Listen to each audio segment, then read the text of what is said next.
with Ravza Kavakja. She's in Ankara. She's a member of parliament there for the ruling AK party. Ravza, thank you very much for joining us on TRT World. I just want to begin with the army being the last institution to make these reforms. Why do you think that is?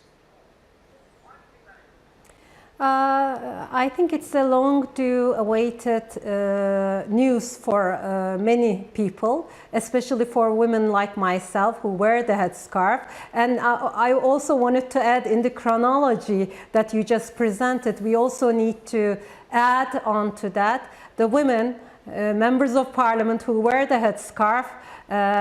After 17 years after the first woman with the headscarf was elected in 1999, who happens to be my sister, we were able to take oath and serve our nation as members of parliament under the roof of this very parliament.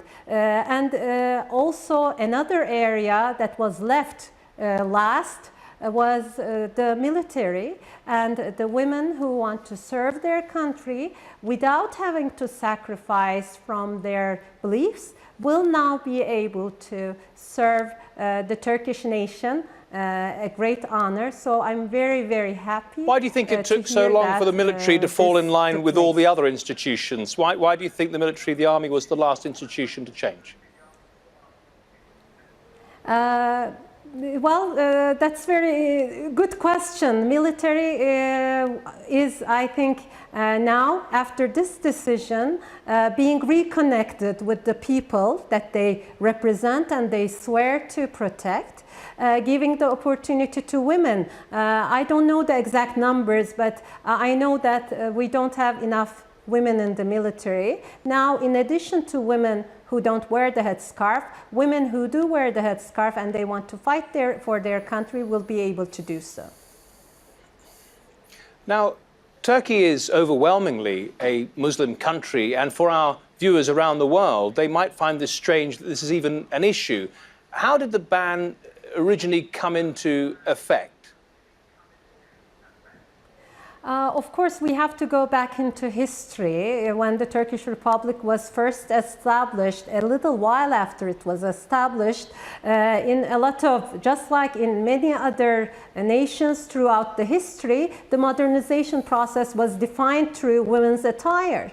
And at some point, the state, the regime, the system saw the women with headscarf as a problem for one of the foundations of the state, which is secularism, but not in the American sense, but in the more extreme version of laïcité that was brought from France.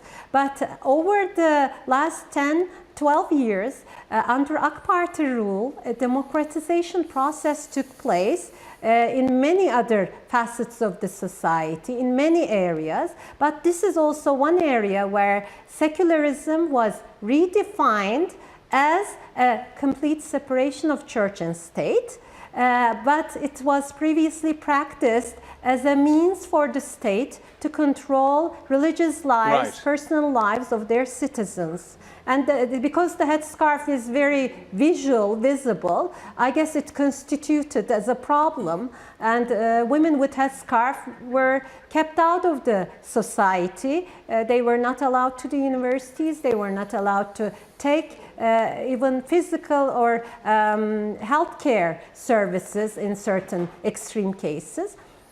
So this is something, I think, one of the nice things in the democratization process. Ravza Kavakja, thank you so much for joining us from Ankara. Appreciate it.